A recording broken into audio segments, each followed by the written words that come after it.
Dialectical behavior therapy was created in the 1980s by Marsha Linehan in Seattle, Washington. Today, DBT is taught all over the world. We're two therapists who believe everyone can benefit from DBT skills. I'm Kate. I'm Michelle.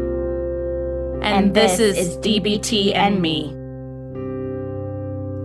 Hello, everyone. Hi, guys. So let's see. We are on to part 2 of our episodes focusing entirely on dialectics. So that's what we're going to be diving into today. Before we get into that, though, we do just want to give a little shout out. Well, I don't know if shout out's the right word. We want to make a small announcement. Yes. Announcement.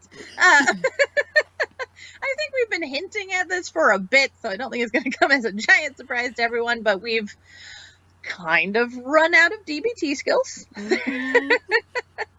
And so this is going to be our final weekly sort of normal episode, right? We've been putting out one or more, Q&A weeks, one or more episodes a week since... Basically I don't know. I'm trying to remember what we actually launched.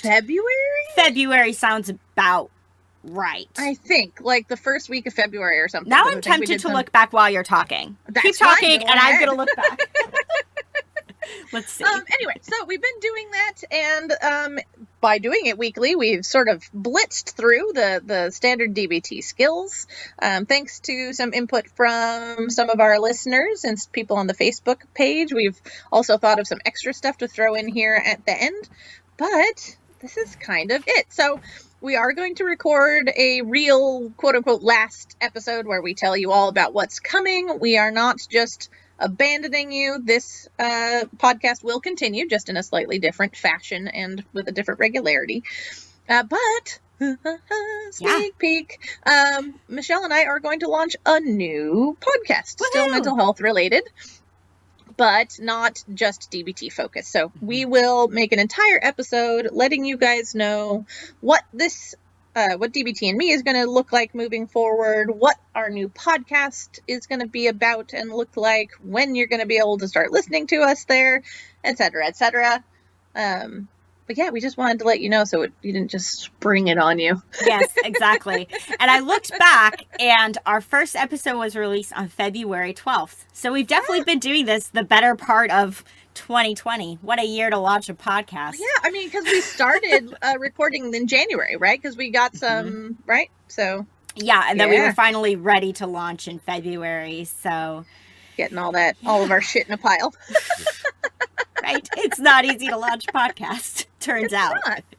I think we'll be better at it the second time around. Yes, I agree. We've learned a lot by doing this podcast, and as Kay was just saying, I mean, this is not the end. This is not goodbye. But this episode does mark the end of a transition, right? The end of one chapter and the transition to the next chapter in this podcast. Chapter, Michelle? Well, I did not even realize I just said that. The name of my practice is Next Chapter Counseling. Wow. That was really perfect. Great advertising on my part for my business. Oh, wow. That's a little bit cheesy. Well, okay, there we go. So, launching into it, I think you are, well, should I talk about how we're doing this? I guess DBT has a couple of different worksheets on basically ways to, how do they put it? What do they say? How to think and act dialectically. And it's kind of got two different pages, one with the sort of broad overarching concepts, and then another one where they go a little bit more into the nitty-gritty, like how to of embracing that concept. So Michelle and I are going to split those up. There's 4 of them, and we're gonna go into that. So Michelle is first. Yes, I get to go first. So yeah, it's kind of, as you were just saying, it's kind of like, these broad dialectical concepts that we're going to be breaking down. So the first one that I'm going to talk about, they say the universe is filled with opposing sides / opposing forces. So basically what they mean by this is that there's always more than one way to see a situation. more than one way to solve a problem. And as we were really talking about last week with the 18 examples that we gave, two things that seem like opposites can both be true. I love that you know how many there were last week. 18. Good Lord, I'd already forgotten. Well, part of why I know is because this morning I was getting all the posts prepped. Sorry, I didn't mean to interrupt your spiel. I'm like, Jesus Christ, how does she know that? No, it's okay. With doing the Facebook group stuff. Okay, fair have enough. to look back and make posts and all that. So I was getting the post ready for that episode this morning that you guys will have already listened to by the time we release this one. And so I was reminded a little bit that way. But I mean, this could look so many different ways with how two things can both be true and how there's opposing sides in so many ways. And I don't know. I just think that it's really easy, more than we realize, to think in black and white terms and to think about ourselves in really black and white ways, and to think about our lives in really black and white ways.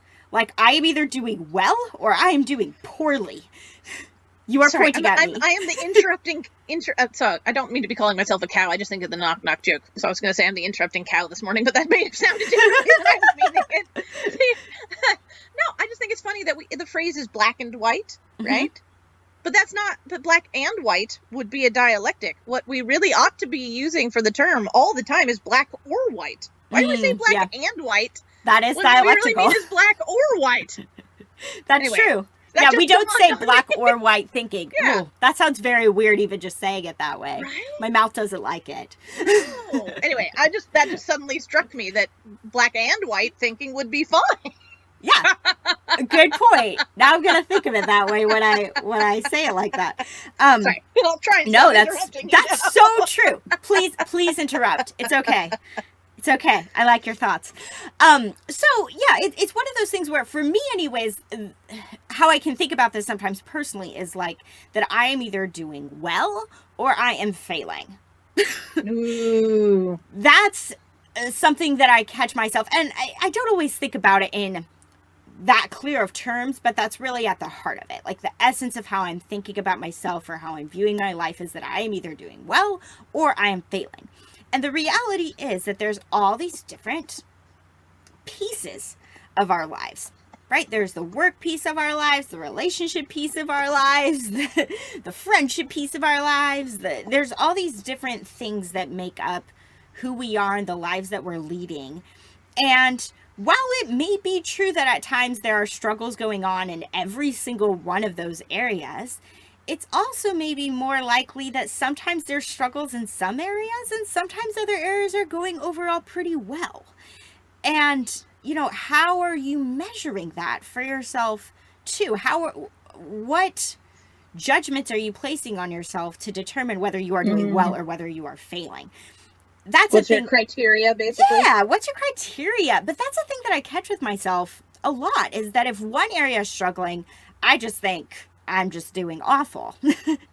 Whereas more likely than not, even within that struggle, I'm gaining lessons, I am learning, I'm growing, I'm changing, I'm evolving because things aren't going very well, so I'm figuring something out, whatever that is.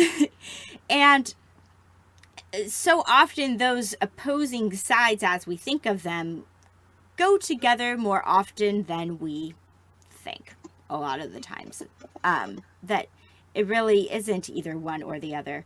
The other way that I think about this sometimes, where it talks about how there's more than one way to see a situation and more than one way to solve a problem. A personal example of that also that comes to mind for me is, I don't know how many of you out there had a mother like mine, but my mom was always very set on that there is one right way to fold the towels. Oh, geez. For example, there is a right way to clean. There is a right way to cook. There is a right way to do these things, when really they could be done so many ways. But I grew up in a household where I was definitely given a lot of messages like that this is the right way to do something. And I've had to really work to undo that programming, because it's it's programming that isn't true. That there's so many different ways, and that if I catch myself being really judgmental of the way that I'm doing something, thinking that I'm not doing it right, or if I catch myself judging someone else that I think they're not doing it right, I really have to check myself there to make sure that I'm not falling back into that way that I was brought up. And that messaging can be so subtle, but it can also be really powerful when you are taught that there is one right way. Or again, that also kind of this perfectionistic mentality. And I've talked about how I've struggled with that in past episodes. But, you know, if you're not getting an A, then you're not doing well. So kind of going back to what I was saying, just broadly speaking, personally for myself, I can catch that I'm doing well or I'm failing mindset. There can be maybe some concrete examples. If you catch yourself also thinking that way, there may be some examples throughout your life growing up where you learned that somewhere. And figuring out and just getting curious about, where did you learn that? Where did this thinking come from that it's either one way or the other, or it's, you know, right or it's wrong, it's good or it's bad? Where does that come from? But DBT gives, man, how many here? 7? It's a long list. More for this one than the other 3. But they give some suggestions here of what you can do about this. So if you're wanting to live more dialectically, and you recognize that you're thinking this way a lot, this either or type of thinking, that the way to shift that is to start noticing that there's always more than one side to anything that exists, and to try to look for both sides. So if you need some concrete tips or things to do to help you get there, the first thing they suggest is to ask wise mind, what am I missing? What is the kernel of truth in the other side? My therapist actually encouraged this with me a few weeks ago, because my husband and I were having very different views on a certain matter. And she, you know, in my session, as I'm talking with her about my perspective and the struggles that I'm having with his perspective, she's like, what is one thing that you can see from his side where you also agree? However small, what is it? And I was able to find something, and it shifted the game. It shifted the game. So whenever you catch yourself in an argument with somebody where they're saying how they're right and you're trying to say how you're right, try to find something. It may be very, very, very, very small, but something where it's like, okay, I can see their perspective there, or I agree with that too, even if overarchingly you guys have different viewpoints. So wise mind can help you get there. That's for sure. The second thing is let go of extremes. So change either or to both and, always or never to sometimes. This is a common thing that we fall into either in our thinking or in just our speech. I did it just a moment ago. I think I said my mom always. We just do this. It's part of our Verbally is strong in us. Yes, it's very strong in us. We're surrounded by people who speak in this way. It sticks around. And so this isn't something to expect yourself to never do. Because you're going to do it sometimes. But to just try to catch it. To just notice when you are getting into that way of thinking. Especially if you really had to hone in on something with the always and the never. To really catch that way of thinking. This always happens. This never happens. They always feel that way. You know, I never say that. Really? Probably not. So that one in particular can be helpful to just notice when you're using that vocabulary, to try to make an effort to work on it. Third thing is to balance opposites. So part of this is, they bring in, I think, a few different skills here. Validate both sides when you disagree, accept reality, and work to change. So there's some give there being brought in. There's some radical acceptance being brought in. But kind of with the first one of trying to find the kernel of truth, being able to validate, right? Mm-hmm. It's one of those things, I'm probably going to wind up touching on one of these other ones on accident when I say this. But there's a reason for everything, in the sense of, like, you know, there's, I'll go back to weather, because that's what's coming to mind for me, right? There's a reason for why we need rain. There's a reason for why we need sunlight. There's a reason for why when something is happening, there's a reason for why it's happening, and to be able to try to validate and look at that reason for why it's happening, even when we don't like that it's happening, to be able to still provide some validation and to accept reality, even when we don't like it. That's definitely a very dialectical way of moving through the world. The fourth one, they don't go into it any further. They just say make lemonade out of lemons. That's funny. And there's so many different variations of that have evolved over time. I can't think of one off the top of my head, though. Me either. But make the best of a bad situation. I don't know. Yeah, I mean, find the opportunity in hardship. Yes, yeah. And sometimes people struggle with phrases like that because it makes something that's very difficult sound very easy. But to go with another phrase, we get, how does it go though? Now I'm blanking on it. We all get dealt like a certain hand, and you have to play with the hand you've got, or something like that. So there's a lot of you're dealt. Yep. Yeah, there's a lot of things in life that are outside of our control. We did not choose where we were born. We did not choose the family that we entered into. That family existed in some form or another before we came into this world. There's lots of things that we don't get a say over. There's lots of things we do get a say over. And there's also lots of things we don't get a say over. Mm-hmm. And so with those things that we don't get a say over, I think it really is figuring out how you can either accept those things and or shift your energy and change it to the things that you can control, so that you can, as they say, make lemonade out of lemons with situations that may be really, really challenging. I can't remember which episode I talked about this in, but this idea of finding the gift in the wound, that was many, many episodes ago, and I can't remember which one, but that's really the essence of it. I like this one, though I struggle with it. This fifth one says, embrace confusion. It says, enter the paradox of yes and no, or true and not true.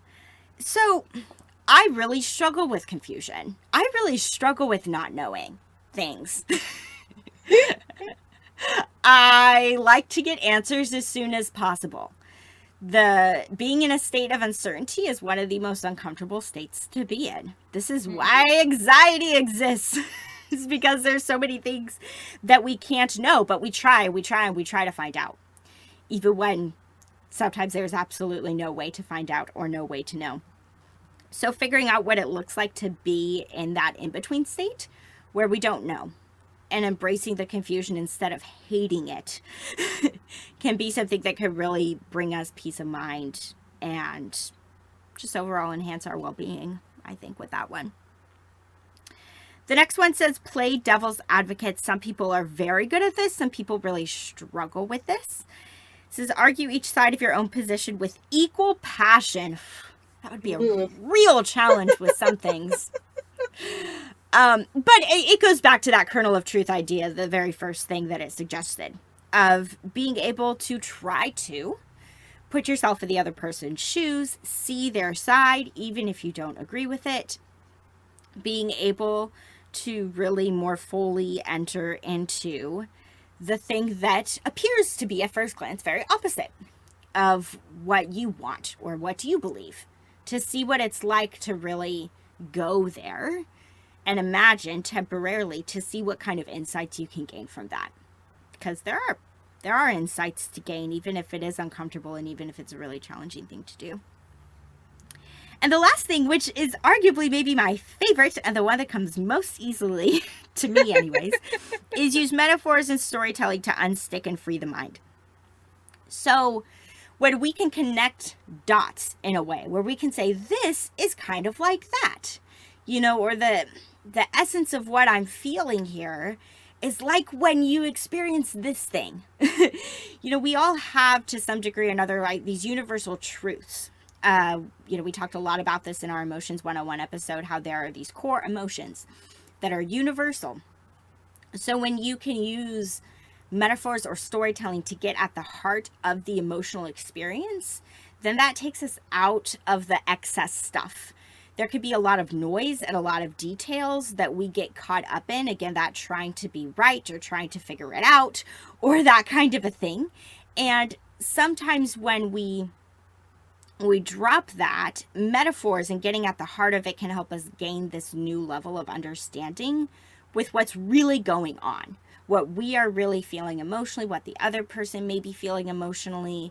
It helps connect us when we can find some common ground, some metaphor that we have an understanding of. The we, whether that's you and one other person that you're communicating with, or the more like universal sense of we, that can be very uniting rather than dividing when we are seemingly at first on very different pages or have different viewpoints that seem in opposition to one another. If we can find some common thread, that can really be a way forward to finding common ground and understanding instead of this opposing sides and opposing forces idea. Okay, I got through all 7. What are your thoughts on this first one, Kate, about the opposing sides? I guess it's weird because I totally get it. And at the same time, I find myself wanting to be nitpicky about the word opposing. Because to me, that sounds not... I know that opposing and opposites are technically same, right? Similar, right? All the same roots, same thing. Yeah. But opposing sounds inherently... Adversarial? Yeah, adversarial and conflict oriented, as opposed to simply a position on opposite sides of things. Right. And so, I don't know, I'm feeling a little bit nitpicky about their wording today, as we'll get to in a couple when I do my second one. But no, I think it is... I don't know, there's balance, right? It's just this, so much of dialectics, I think, comes back to balance and you know, kind of that idea that I was talking about in the closing moment last week of the teeter-totter, right? Like, if you ever notice that it's entirely down on one side, you're probably missing something. You're probably missing something. Something goes on the other side of that teeter-totter. Yep. And so, you know, just pay attention, try and look, right? Also, this has absolutely nothing to do with anything. Except I am normally the person who is entirely nitpicky about language stuff. And someone who I know was listening to the podcast for the first time and was messaging me yesterday and said that they think it's hilarious that I'm this person who's so nitpicky about all these things, and I say on accident. Now I guess what's the problem with that? It's supposed to be by accident. On accident is not correct. It's just flat out incorrect, and it's not how the phrase is supposed to be used, which I only noticed because you said on accident at one point in your description, and I was like, oh yeah, that's one I need to work on fixing. I need another crusade in my own mind to fix that one. This year my main crusade has been saying envious instead of jealous, because 99% of the time we mean envious when we say jealous. So that's been my current crusade. Maybe 2021 it will be saying by accident instead of on accident. And black or white. Right? Anyway, that has nothing to do with anything. No, I think you did a lovely job explaining it. I don't have a lot to add to your concepts. So, on to your first one. On to my first one, which is everything and every person is connected in some way. Which I love that concept. And then their first couple of explanatory ones are weird to me. The waves and the ocean are one. Well, like, no shit, Sherlock. What the fuck is that supposed to mean? What else would they mean? Like, I can see something much bigger, like all of the water in the world is interconnected in an endless cycle of evaporation and then precipitation, and like every drop of water in the ocean started in a cloud and right? Like, here we go. I can get to that, but sorry. I don't know why that bothers me so much. Of course the ocean and the waves are one thing. What does that even... Anyway, put that aside. And the second way they explain it is the slightest move of the butterfly affects the furthest... Oh, I thought that said air this whole time? It affects the furthest star. Damn. It's kind of woo-woo, but I mean the butterfly effect. But no, that's exactly the butterfly effect. Yep. I don't know. It's funny because I think that a lot of what I want to say about this one, I'm going to have to be careful because it will be better suited to my next one. But this idea that everything has an effect, right? We are all affecting everything around us, and everything around us is affecting us at all times, which is totally the last one. So let me see if I can find a way to bring it back to other concepts, right? I guess, how do I want to put that? I think that the thing that I lean into the most with this concept personally is in trying to find compassion. Mm-hmm. That's what this helps me with the most when I lean into it. And not just compassion for other people, but compassion for myself, compassion for the planet, compassion for animals, right? This idea that no man is an island, right? Like nothing is alone. Nothing is in and of itself an isolated thing, right? Yep. There is nothing that is not connected to everything else. And so this helps me have more compassion for other people, how they're behaving, what they're doing, maybe even how they're treating me. This helps me have more compassion for myself when I recognize that I'm not just isolated from, the surrounding environment and making decisions that have nothing to do with anything else. I also am being impacted, and my decisions are being, I want another word, but I keep saying impacted. Right, affected? Like there's this, like, affected. Thank you. Yeah. Right. So and this just helps me feel a part of instead of apart from, I guess, is what I would summarize it as being. Some of the things that they talk about as they break it down is, being aware that you're connected, ways that you can help yourself behave or think or act that way is to treat others as you want them to treat you. Well, that's funny. I swear I pre-read this before talking about it. It's not until I start talking about it then I go, well, actually, I hate the golden rule. Yeah. Hasn't that changed, though, to what do they call it? I mean, I'm with you. The phrases are silly. The platinum rule, I think they call it now. Oh, it's like really? treat others as they want to be treated. Yes, as they want to be treated. Which I'm kind of like, why was that not thought of originally? So long ago. I get it. I think this is the same thing. It's just recognize the humanity. Mm-hmm. Right, in all of us. So while there may be specific things that you would hate and that another person may love, some people love being tickled, other people want to punch you in the face if you dare to do it.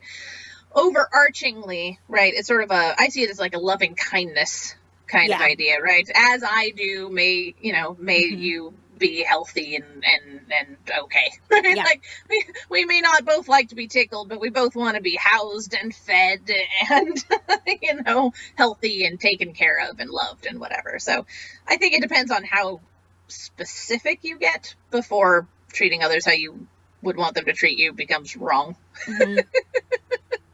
But right, look for similarities among people instead of differences. Gosh, what is it? Like we have most of the same DNA as even a banana. Like there's not as much difference. A banana? I think I could be wrong, but I think there's just not a lot of difference. We think that there's these huge differences. Turns out most things are made of the same fucking stuff. I just expected you to say an animal of some kind. Fair. And then you said banana. I'm not saying you're wrong. I've just never heard that. But more than not, like, is there huge changes? Yes, but not as many as we think, right? Yeah. We're so alike. And not just we, as in all of us humans, but everything. We're made of the same fucking building blocks. Like, we're pretty damn similar. And so, ideally, you don't have to look that hard to find the commonalities between people rather than focusing on the things that set you apart or set that other person apart, right? And I think that comes back to that same idea of shared humanity, right? Things like that. So, and then the last one that they have is notice the physical connections among all things. I think I'm saying a lot today. I just noticed that. I say it all the time. I get very critical of myself when I'm re-listening to the podcast to, note if there are edits or anything like that. Oh my gosh. I can't stand how much I say I hope it doesn't bother all of you as much as it bothers me. It really irritates me. Less. That's one of my big things. I'm trying to, I was, even in my own journaling today, I was trying to say as though instead of like. That takes a lot of practice. It does. Anyway, there's again on an absolutely literal level, all things are connected. We are all putting off energy and taking in energy, and I don't mean this in a woo-woo way, though you can also take it in a woo-woo way if you want to. We are all taking in and putting off energy at all times, and those things are interacting with the energies of the things around us. We are all a part of the circle of life. I know this all sounds so silly when I say it out loud, but it's true, right? No energy is never really, created, as far as we destroyed. know, created or destroyed. Exactly, right?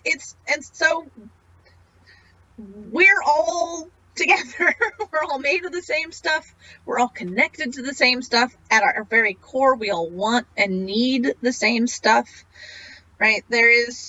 And so if we breathe, I think of this as a great place to use mindfulness. If we can settle into mindfulness and breathe and just, I don't think it is a matter of connecting to everything. It's a matter of recognition of that connection, because it's there. It's there whether you notice it or not. So you're not creating a connection with the things around you. You are opening to the connection with everything and everyone around you. And, even if you and fill in the blank here are having a knockdown drag out fight about, hopefully not literally, about something, if you can breathe and sort of sink into that space, I think this ties really well in, Michelle, with what you were talking about with that sort of kernel of truth thing.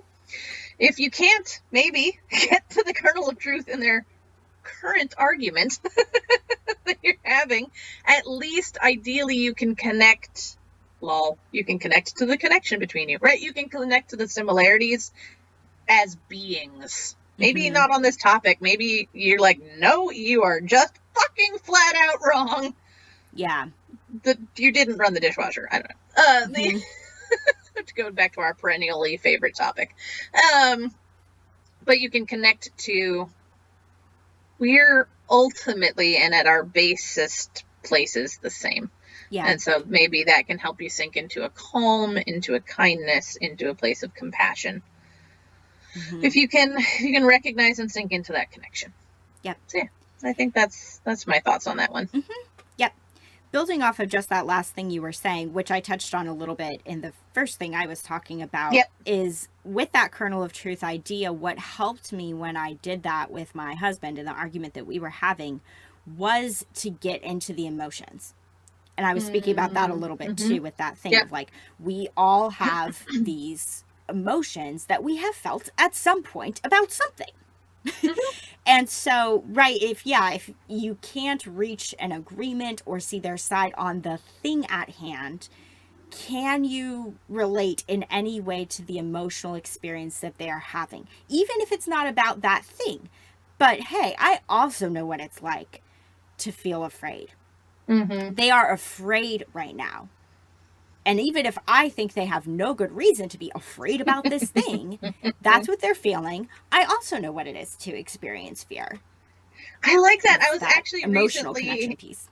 having recently-ish, leading up into the election, I have, shall we say, very strong feelings and opinions about a lot of that. And it can be very easy to sink into kind of an echo chamber, sink into a place where I'm right, they're wrong, blah, blah, blah, right? But I had this realization at some point of going, holy shit, this whole country is angry and afraid. It doesn't matter what quote unquote side you're on. It doesn't matter what politicians you're endorsing. It doesn't matter. We're all angry and afraid right now. Like, what a gestalt to be a part of. Like, how hard that is to be I think that's part of what's so hard about this year is that we're all of us Americans, bless all of you wonderful listeners who are international. I don't know quite what's going on in your country. I have to admit, I'm not as up to date on world politics as I'd like to be. And you too have also experienced COVID. Yes. And you too maybe were aware of the things that were happening in this election that may also impact you in some way where you live. Yeah, other countries, a lot of other countries were watching us. I'm so sorry. But anyway, I don't know. For me, that was just a moment of aha. To just go, oh shit, no matter who you're voting for, no matter who you believe in, no matter what you believe in, our whole fucking country is angry and afraid right now. And that's just hard. But and it helped me. That it's the closest I've come to feeling a connection with the people on opposite sides of these subjects of me. Was I am violently opposed to their ideas, but I can connect to the fact that we're all angry and afraid. So yeah, same idea. Yep. The only other thing that came up for me, which actually came up for me very early on while you were talking about this, is because the general broad topic that you're discussing is this: everything and every person is connected in some way. And I'm actually really surprised that DBT didn't mention this as one of the strategies that you were just reviewing to practice this more. But gratitude is such a key piece of this. And I have heard that gratitude, just when you take it deeper, you get so much more out of that practice, in the sense of it's not just about, I'm grateful for my cup of coffee. Sure, you can stop there. Great.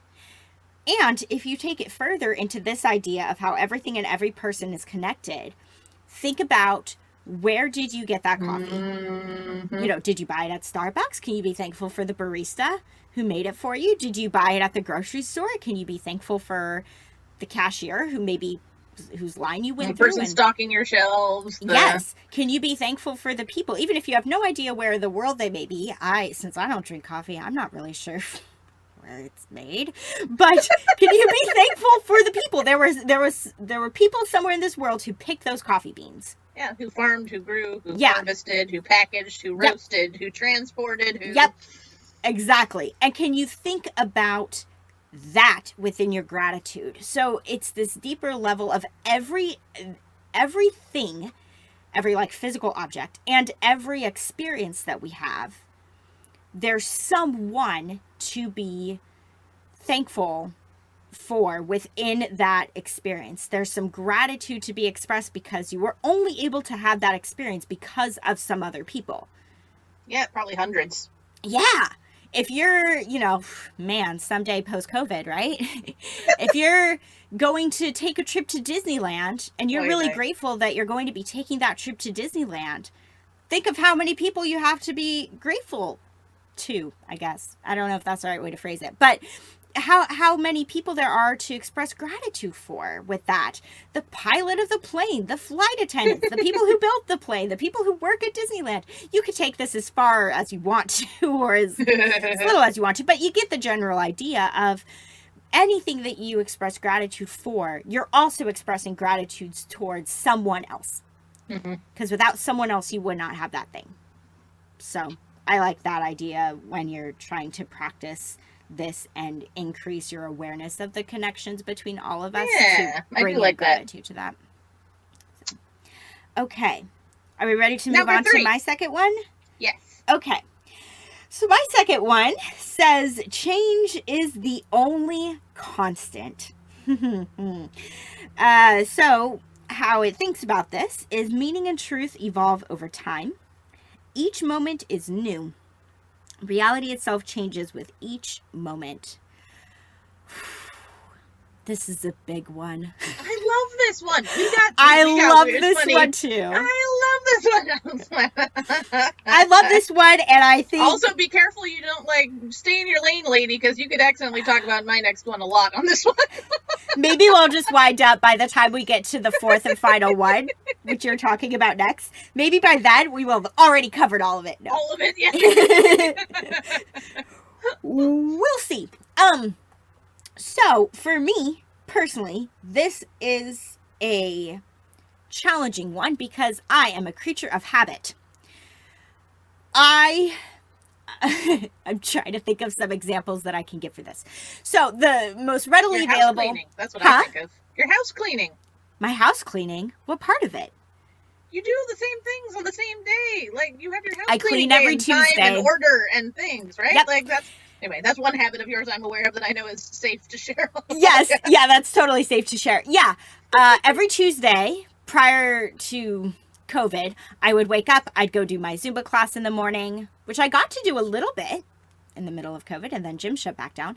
But I'd get up, I'd go to my Zumba class, I would come home, I would clean the house, I would eat lunch, I'd take a shower. I am a creature of habit. I am very routine oriented. This was also something that was very strong in my household growing up, is having routines and things done in the same order. And I think there's tons and tons and tons of benefits to routine. And also, I had this, maybe it's too extreme of a term to use, but it's kind of this existential crisis about a year ago when I realized I was, I would say like running out of things to do, but just I realized my routines weren't serving me maybe as much as I thought they were. Like, sure, there's a lot of benefits I get from having routines. And also, boy, do I have a hard time being present. Boy, do I have a hard time making decisions in the moment about what I feel like doing instead of what I'm just supposed to do next. That I really struggle with that. And I've been working on it in therapy for the better part of a year and a half now. To figure out what it looks like for me to become more comfortable with change, to not be so routine oriented, to give myself a little more spaciousness in my day where I don't have to do anything. I could just do whatever I want. This has been a very foreign concept that to some people may seem super, super easy and simple in the way that they have lived their life. And to me has been very hard because I'm more routine oriented, because I'm more structured. And so, another example that I thought of with this is that with restaurants, I order the same thing. I have my order at Applebee's. I'm not paid to say Applebee's. I just really want Applebee's. I have my order at Applebee's. I have the same thing I get when I go to a Thai restaurant. I have the same thing I get when I get teriyaki. I have the same thing I get when I go to Wendy's, my favorite fast food restaurant. I'm wearing my Wendy's sweatshirt right now. I have a sweatshirt with the Wendy's logo on it. My husband got it for me a year or two ago. I love Wendy's. That's so funny. Not paid to say that either. And, but I am a creature of habit. I don't buy myself new clothes hardly ever. So I wear the same things all the time because I just like them and I don't really like going clothes shopping. When we do our grocery shopping, we do the same routine through the store. There's just so many things that I do the same. One thing that I actually do different is I buy different like shampoo or body wash every time. I don't have a tried and true shampoo or body wash that I always go to, but in so many areas of my life, I very much just do the same thing that I've always done. And so when DBT says change is the only constant, there is something in me that's like, no, it's not. But that something cannot stand up to the universe. It just can't. Because life is always changing whether we want it to or not. It is. All the time. And to build off of this, the one that Kate was just talking about, and what she was saying, because we are all connected, that's why there's constant change. Because when we are coming into contact with someone else, even if we feel like we are not changing, that other person is going through, we're going through change too, even if we don't notice it. We're going through changes, that person we're interacting with is going through changes, and their changes will affect us in some way. And because we are not isolated, because we are connected to all people and all things, like we were just saying, this means that there is change going on around us all the time. And therefore change is going to happen within us too. It's just going to happen. So DBT says, embrace change. How does one do that? So it gives 3 ideas. The first, which is the most vague, says, throw yourself into change, allow it, embrace it. Okay, that's easier said than done. And I think sometimes almost universally, you've probably had an experience where there was a moment where you took a leap of faith, big or small, and you went, hey, I'm going to do this. Kate and I starting this podcast was one of those moments. I was thinking also willingness. This is like the first one. It's like willingness incarnate, right? Absolutely. Yes, very true. That's what willingness is all about, is going with something. If you have an idea, you can let your fear come in and say, no, you've never done that before. That's going to involve change. You don't want to do that. Or you can say, or I'm going to do it anyways, and I'm going to see what happens. Like, I'm just going to dive in. And so there are these moments. Yeah, the podcast was one I just thought about because we were talking about it at the beginning of this episode. Yeah. I'm just like, yeah, let's do a podcast. But there can be other ones too. I'm of the belief that anytime you make a decision to travel, you are opening yourself up to change, because you're going to go someplace that you've maybe never been, that depending on how far you're traveling, may be a very different culture than your own.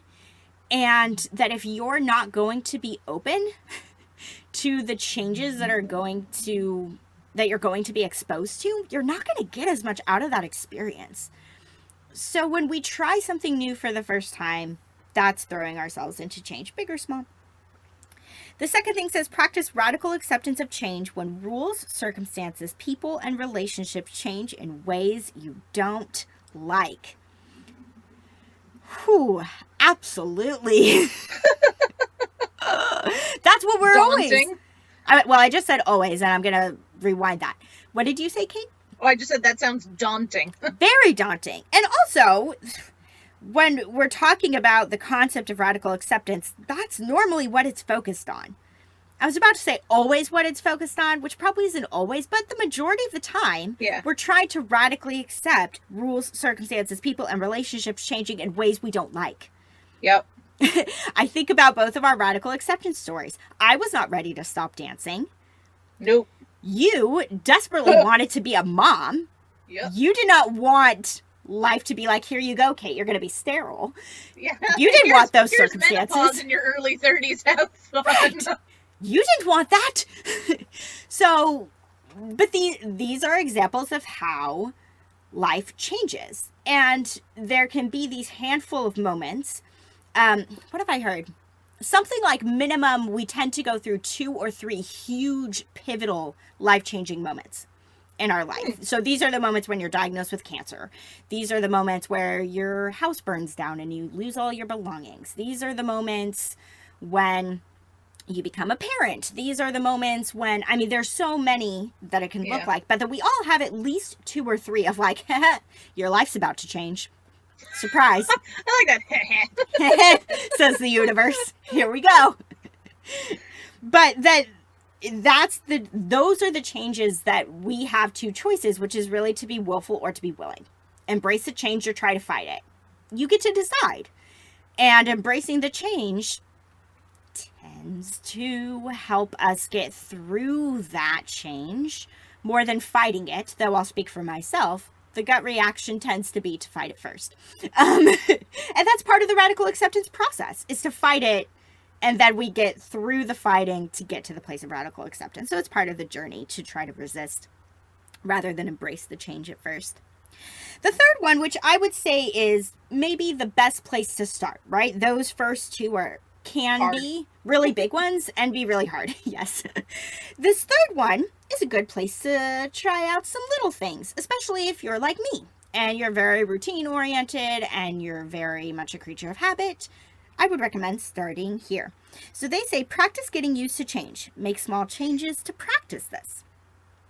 i.e., purposefully change where you sit, who you talk with, what route you take when going to a familiar place. So this can be very small. You can probably find something today to change something or try something new that you would not normally do. Even in these COVID times, you can probably find something. Hey, I'm going to watch a movie I've never watched before. You know? Gonna walk a different route through the neighborhood. Yep, I go for my daily walk. Today, I'm going to walk a different way. It could be, as Kate talked about in one of the mindfulness episodes, with showering or bathing, how we all wash our bodies in the same way. I'm going to do it a different way today. When I go to the store, I'm going to buy something different, or I'm going to walk through the store backwards than I normally do. it can be... I just want you to walk through the store actually backwards. Sorry, go ahead. Dude, we had to. No, I mean like backwards. Oh, like backwards? Literally backwards. I just meant in reverse order, though that would be funny. Back when the grocery stores don't have this anymore, but they had the, like, with COVID, the walk this way through the aisles. Yep. Did they have that at the store you did your grocery shopping at? Yeah, they've taken that away now at the store that we go to. They still have it in my Safeway. Oh, they don't have it anymore where we go. But, like, yeah, it did force us to... They want us to go the different way that we normally go, me and my husband, when we do our grocery shopping. So I had to adjust to that. But finding something small. Start really small. And you can make a challenge out of this if you want. That, you know, yeah, the next time you go to a restaurant, maybe order takeout. Try something different on the menu you've never gotten before. There's lots of little ways that this can look. Maybe I'll try to put a list up in the Facebook group or something of how you can incorporate little changes into your life to work on this one, more or less. Because again, for some of us, this comes very easily, and for some of us, this feels super unnatural. So I'm going to stop talking there. What are your thoughts on the changes, the only constant, Kate? Well, it's kind of funny. I think I have a few sort of contradictory ones, which I guess is good for this episode. The first thing that I think about is the phrase, "this too shall pass." Mm-hmm. I think sometimes for me, the idea of constant change has been really reassuring. Gosh, I like that perspective. Like, I've gone through enough hardships and icky bad stuff, traumas and such through my life that sometimes that's been a thing to cling to. Is that the only thing that's constant is change. So, whatever is right now won't be forever. Yeah. And I've found that sometimes to be profoundly reassuring. It can bring some relief. Yep. Mm-hmm. Yep. All right. You only have to endure this for an amount of time. We may not know what that amount of time is. But it's not going to be forever. Mm-hmm. Because nothing is. So, like, that's one side of it. On the other side of it, I do have some, maybe not quite as much, but I have similar tendencies to you towards routine. Especially if I'm left entirely to my own devices. In my, how old was I? In my very early 20s, my then husband was working out of town 5 days a week. He was only home most weekends, not even all weekends.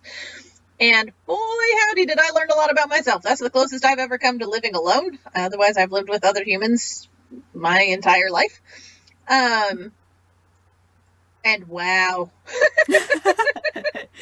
Were you pretty routine oriented? Wake up at the same time, go to bed at the same time, eat the same things, like, yeah, just boop-a-da-boop. Everything was just like fucking clockwork, right? I had a job that I was kind of in charge of my own hours and stuff, so I'd take a break at the exact same time, eat the same thing on my break every time. I'd do batch cooking at the beginning of the week, so I would have stuff for lunches and for dinners. It was more or less the same all week. Like, I just... Woo! I've become very routinized, apparently, if no other human beings are pulling on me to do anything different. So I too, I can struggle with that. I can especially struggle with last minute change. Oh, even if something isn't a way I wanted it to be, if someone wants to change it last minute, that's a big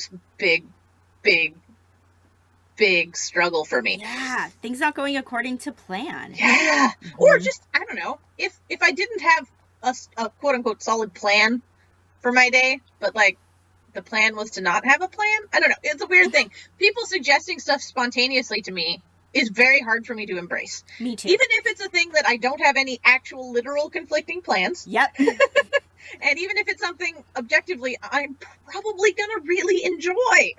I still have a really hard time saying it's like yes. The introverted me, which, I mean, you're not an introvert, so it might be a different reaction for you, but my initial response to that sometimes is like, but my plan was to stay at home and read all day. And now if I go out with them, when am I going to come home? Yeah, what if I've never been there before? Right? It just stirs up for me all this anxiety. I'm just kind of like, that wasn't what I was going to do, and now I'm going to miss out on this thing that I thought I was going to have. Yeah. Yeah, even if it was chores, even if the thing I had planned was something I would objectively not like, I still have a hard time changing last minute. So, and yeah, I'm certainly not an introvert, so it's not the same thing, but it's just, yeah, spontaneity is not my friend. I struggle a lot. So, on the one hand, the idea of constant change can be very reassuring to me at times over the course of my existence. And also, last minute change is a real struggle. Yeah. So, it's a little bit of a. I've had to do. Oh, sorry, I just talked over you. Oh, no, you're fine. I talk over you half the time too. I blame Zoom.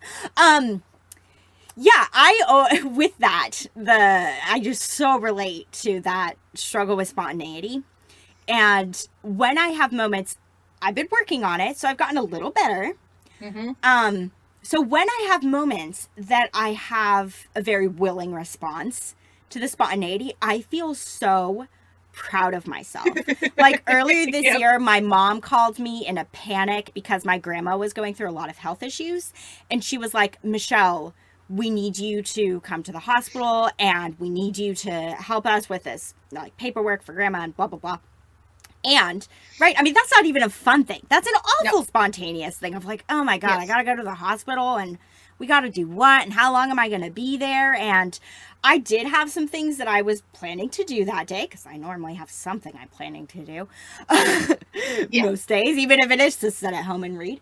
I have some kind of internal plan for my day. And it did disrupt that.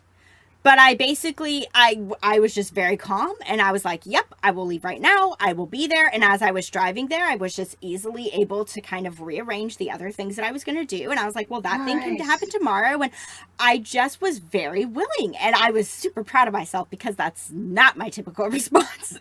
My typical response is to be very irritated and very willful at this thing that's now arising, positive or negative, if we want to classify it that way. That it's just happening in general when I didn't see it coming.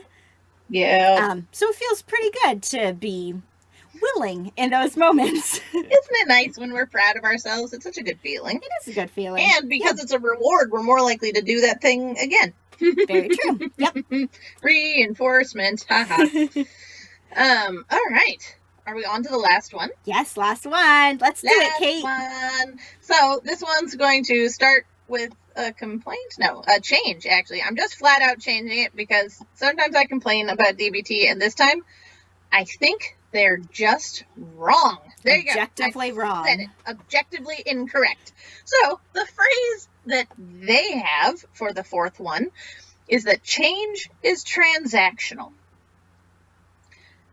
I hate it, and it's wrong. I even looked it up. I was pretty sure I knew what the word transactional meant, but I'm like, maybe there's another definition for it that is not the most common use or something, something, something. So I even looked it up. I was like, no, that's just wrong. It's not what you're meaning at all, because I read, reading what it says afterwards. So I am changing it. Kate's redo of DBT today is to say that change is reciprocal.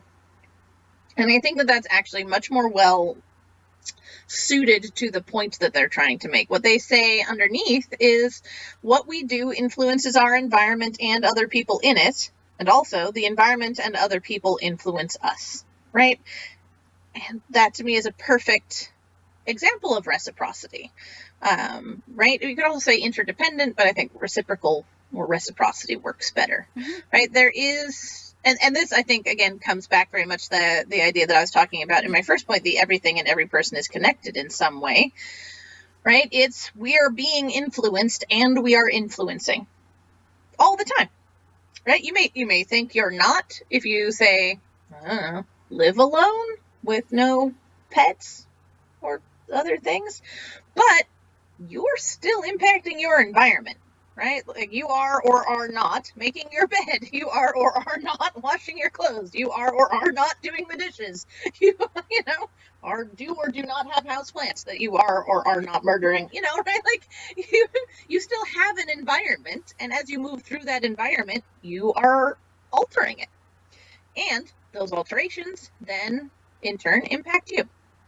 Right? You can, I don't know. I hate making the bed, but I really like walking into a room with a made bed. It's just studies show you sleep better. What? That's what I've heard. I've heard that if you make your bed in the morning, Yeah. and so then when you come to bed at night, you have Yeah. a bed that's made, Yeah. that you are going to get more quality sleep. It That's also may have weird. been, maybe I'm getting it mixed up with something. It might also have been that what I heard is that it's actually It's like a not great way to start your day for your mood. I know that I've Yes. seen studies about that. Yes, I there are had no idea science about the around sleep that. one, though. For sure. It might have been that what influences you getting a better sleep that night actually might be freshly washed sheets. Oh. That if you have freshly washed sheets, like a imagine freshly that. made bed, then you sleep better. Maybe that's what it was. Okay. It could be I one or don't know. both. But it makes an impact. It makes right? an impact. Having the dishes done or not can impact your mood, can impact your ability to cook, right? Like, and so I guess that's what I think of. It doesn't matter how isolated you may be. This is still true. You cannot remove the truth of this. Yep. That you are influencing the people and things in your environment, and the people and things in your environment are influencing you. Michelle, you've done such a wonderful job today making all of these personal, and I feel like I haven't. You want to take a moment to think about it? Kind of, because I think it, well, there you go. This is something I struggle with in conflict, if I think about it. Mm-hmm. I'm very willing and able to see how my behavior towards the person I'm in conflict with is in part, or depending on how I'm feeling that day, entirely, ... not true. Because of what they did, right? Like, well, I'm only reacting this way because you said blah, blah, blah. Right? Like, I'm very willing and able to see the influence that direction. What is perhaps a lot more difficult for me, depending on how riled up I am in the moment, maybe to see that, an amount of their behavior is probably being influenced by mine as well. Yep. Right? Maybe they snapped because of the tone I just used, or because, right? Like, and it doesn't have to be that, I don't know, that I did something wrong, but I think that's where my brain goes, right? If I'm acknowledging my impact in this way, I think I can shy away from it because my brain tends to go to, I'm blaming myself, or I'm seeing what I did wrong, right? Like, and so it doesn't want to go there. But maybe I didn't do anything wrong. Maybe I just poked a button that I didn't know that person had, right? Maybe they have a trauma or a trigger or a something, and I totally unwittingly and with no malice whatsoever tripped headfirst into it. and so while I caused, in a sort of literal sense, the way that they are responding, that doesn't make me responsible for how they're responding. And I think there can be also a conflation between cause and responsibility, right? Those are not synonyms. So that also needs to be careful. And I think, again, when I'm upset, I can struggle to see that difference. So I think I'm pretty good at the half of seeing how I'm being impacted by my environment, including the people in it. But I can struggle with seeing how I'm impacting others sometimes. Or conversely, I think I tend to, well, there you go. I tend to not be dialectic here. I tend to teeter-totter fully. Either I'm fine and right and good and didn't do anything wrong, or, oh my God, I'm terrible and I'm entirely to blame and everything I do is wrong forever. So I definitely, I'm getting better. I'm doing work on it. Speaking of therapists, we won't talk about how long I've been working on this shit with mine, but longer than a year and a half, I will say that for damn certain. But, right, being able to say, okay, I am impacting this person, and that doesn't mean I'm entirely to blame for their emotions and responses, right? Being able to hold those both as true is something that I am getting better at doing, but also have historically struggled with. So that's probably the best way that I can think of that is relating to me with a thing that I struggle with. The way that they phrase it in their sort of more instructional page is They say change is, and redacted to say reciprocal. Remember that you affect your environment, and your environment affects you. So it says pay attention to your effect on others and how they affect you, and that's kind of the bit that I was just talking all about my struggle with. The other one is practice letting go of blame. Oh, for God's sakes. Did I already just cover all of this without reading it? Because I didn't read this one ahead of time. Maybe. Balls! Practice letting go of blame by looking for how your own and others' behaviors are caused by many interactions over time. Oh, I like that. That one's actually making it a little bit bigger, which is to say that, I don't know. If there's something that I've been particularly critical of my husband about for years, if I then say something that's critical adjacent, but not actually critical, he might have a big reaction that's not necessarily because of that moment, but it's because of a history between us. I'm making that about, between us, but it can also be about, many interactions over time. Maybe it's not so much me, but what his workday looked like, or, right, like being able to afford yourself and others the grace of recognizing that there are a lot of influences in any given moment. You and the other person and their day, and technically speaking, literally their entire lives. Yeah. Oh my gosh. Yeah. I mean, in a very real sense, every interaction we have with another human is two entire lives butting up against each other. Yep. Which can be unpredictable. So trying to give yourself and others the grace of recognizing that you are whole people with whole lives, and that can make things interesting at times. So, yes. And the last one is remind yourself that all things, including all behaviors, are caused. We are nothing. Well, okay. I am about to stipulate as fact something that is technically belief. So, my belief is that nothing in our world is acausal. There is nothing that is not caused. I agree, I guess is what I'm saying. DBT. If you lean hard into certain religious beliefs, you probably have at least one exception to this that you believe in. But that's neither here nor there. I don't think that's what they're talking about. I think they're talking about right here on Earth, our interactions between with ourselves and others. Everything is caused, right? It may not have a cause in that moment that's really clear. Maybe, as I was talking about with the last point, we are compilations of our entire lives up till that moment. And so maybe the cause of whatever's going on right now is actually deeply rooted in a thing that happened 25 years ago, right? But it still has a cause. Whether it's immediately apparent or not, whether it's something that was really happening in that moment or is from the past, everything has a cause. And again, that's something that people can struggle with applying to themselves, but also sometimes even more so struggle with applying to those around them. That they did that behavior from your friend, partner, boss, sibling, parent, whatever, didn't come out of nowhere. It had a cause. The cause was real. And sometimes being able to see that again, I think, can just really help us settle down emotionally. Help us breathe and be into a space that's more compassionate. And the best thing is that it's not more compassionate because we're fooling ourselves. It's more compassionate because we're actually seeing reality more fully. Which I think is a nice thing about it, too. Mm-hmm. So, what are your thoughts, Michelle? Did I rush through that a little? No, I thought you did a great job. I actually don't think I have too much to add. I just really want to highlight some of the things that you were saying, because I talk about buttons with my clients all the time.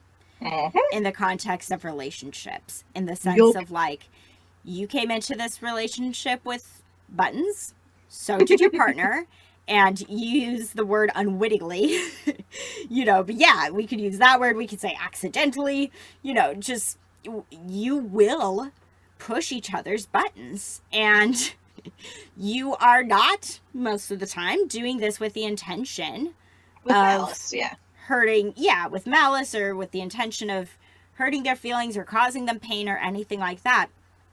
But it's just because, as we go through life, things happen that stick with us and affect things later down the line that we just aren't even aware of are there. So kind of just that idea of we have buttons that people will press, and we will also press people's buttons. Yep. Yeah, just wanting to emphasize that. And then there was one other thing, and now I am blanking on it. I can't remember. maybe we'll just leave it there. There was another thought that I had that when you were talking, I was like, oh yeah, that's really good. Well, and now I can't remember what it was. I also just think, generally speaking, that, you know, with this being the fourth out of 4, that a lot of what we talked about before this really adds up to this one, right? Yep. The second one really connects to this, which you had said. The fact that change is the only constant. Yeah, that we're constantly being affected and affecting other people. That's happening around us all the time. I remember what it was. Good. I really liked how you emphasize that even when we are literally alone, you know, there's no one else in our nearby physical environment, nobody within those 4 walls with us or whatever it is, how we're still affecting change. I really, really liked that you thought of that and that you emphasized that. The example I thought of when you were sharing it was like, if you're watching YouTube videos, you're affecting how many views that YouTube video gets. My husband watches tons of YouTube you're videos. Reaching outside of your immediate environment. Yeah, you're affecting that. You are one of those views. That was just a silly example that I thought of. I just thought that was there really... you go. All of our listeners are impacting us by listening to us. Yeah, 100%. And so I just really like that you emphasize that even when we don't see the impact that we're having, or we think, well, how am I affecting anyone or anything else, especially when, like, I'm at home all the time or whatever it is. Yes, you are. I just really thought that was great that you thought of it that way. So, okay, now I'm done. That's our homework, Michelle.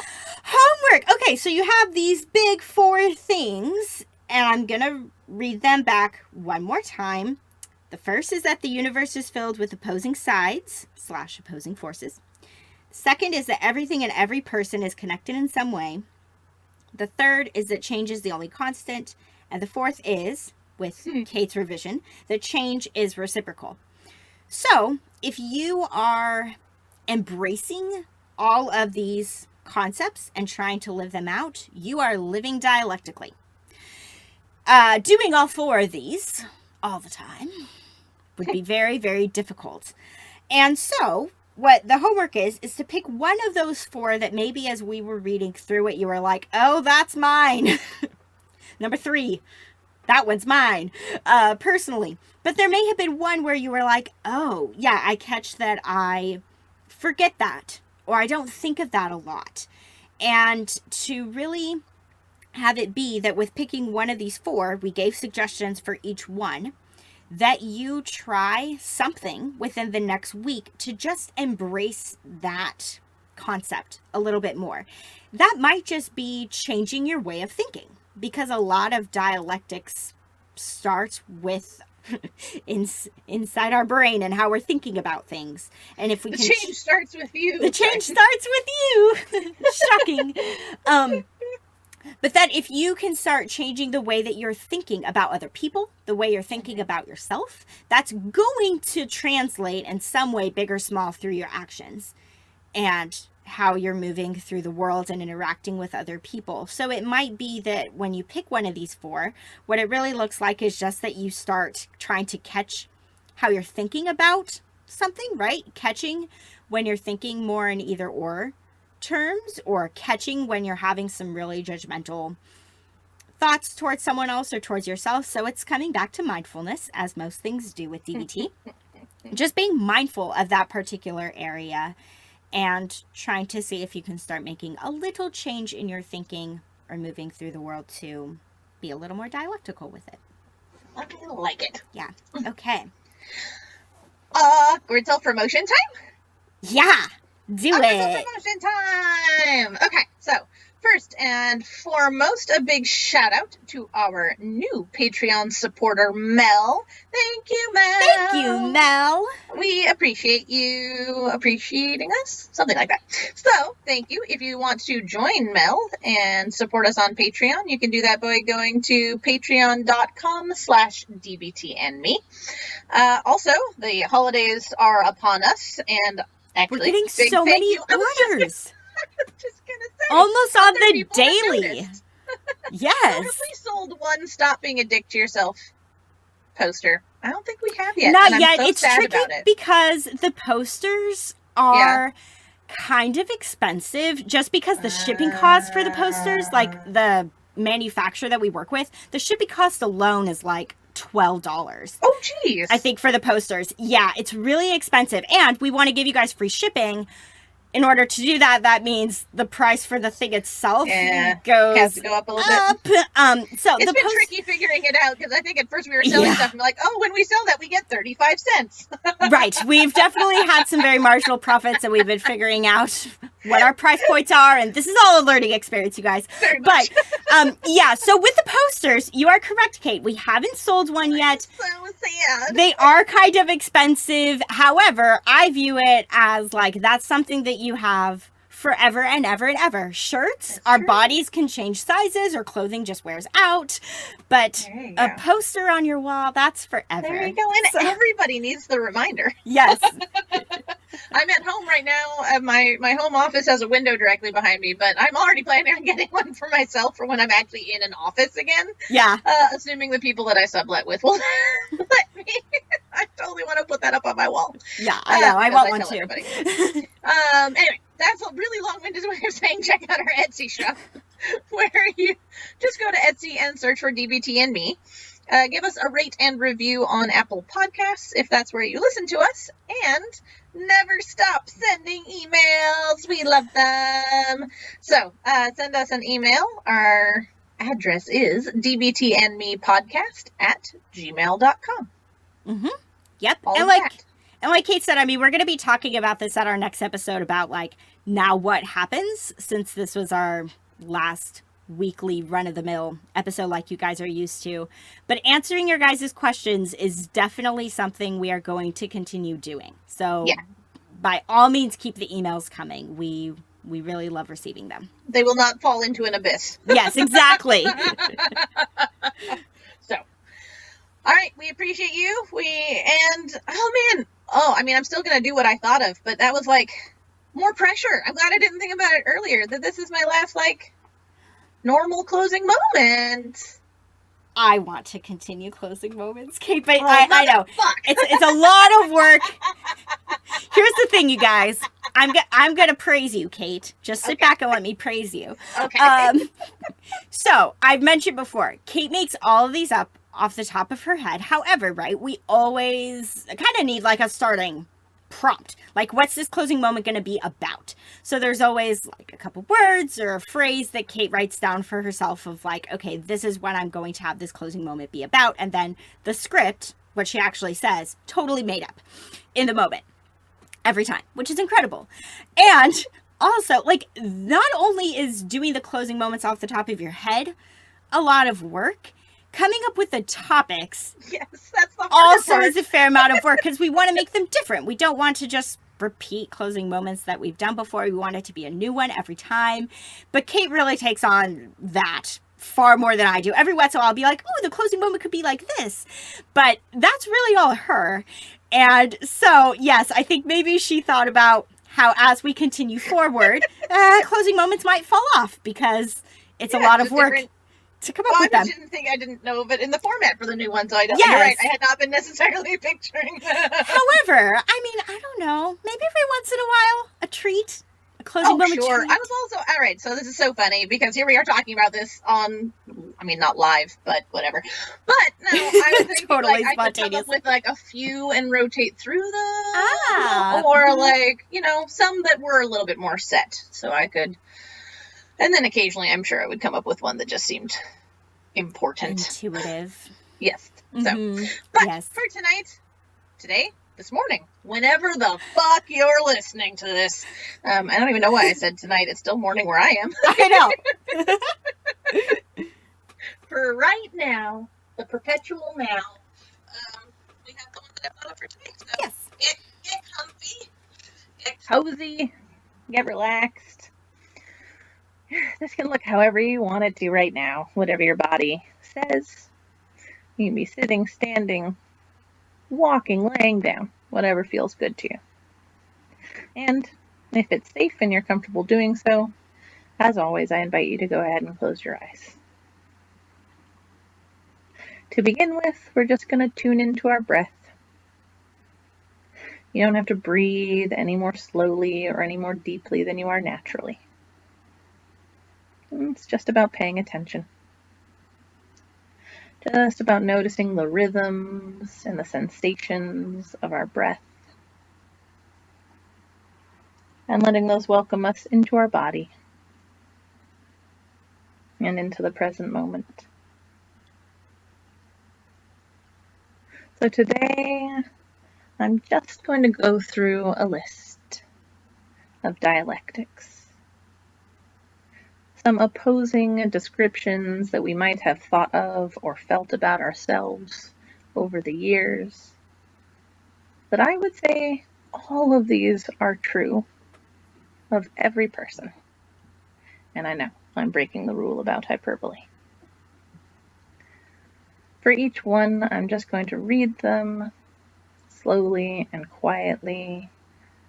And I'd like you to sit with each one and take a moment to apply it to yourself.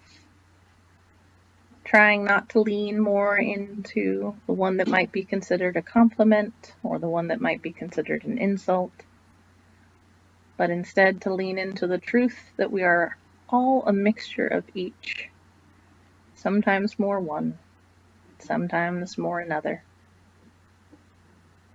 and that's okay. And it's a condition of being human, to be full of these opposing ideas, these opposing forces. And so, you are nice and you are mean.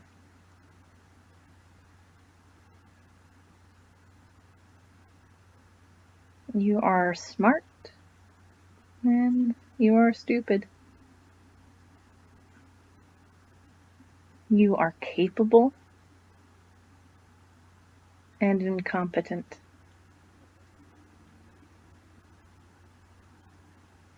You are knowledgeable and you are still learning. You are strong and you are weak. You are silly and you are serious.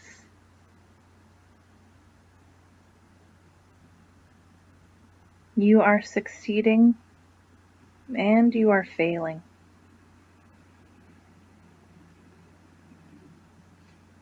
You are beautiful and you are flawed. You are calm and you are chaotic.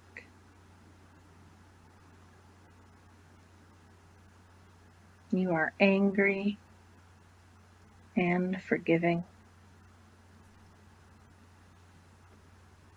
You are wounded and you are complete. You are always yourself, and you are ever changing.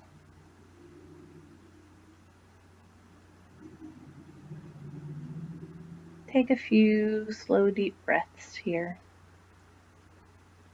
And if you noticed one or two or three of these that you really felt struck by, or you felt stuck on,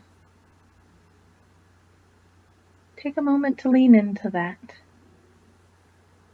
Take a moment to embrace that. Maybe use these slow, deep breaths every exhalation as a way to release whatever resistance you have around the truth of these ideas. You may even take one and have it as something of a mantra for the rest of your day, a reminder, something that you bring to mind with some regularity to try and confront through the day and try and embrace.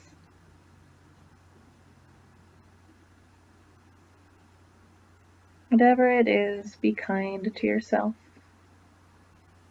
Be gentle with yourself. And be honest with yourself.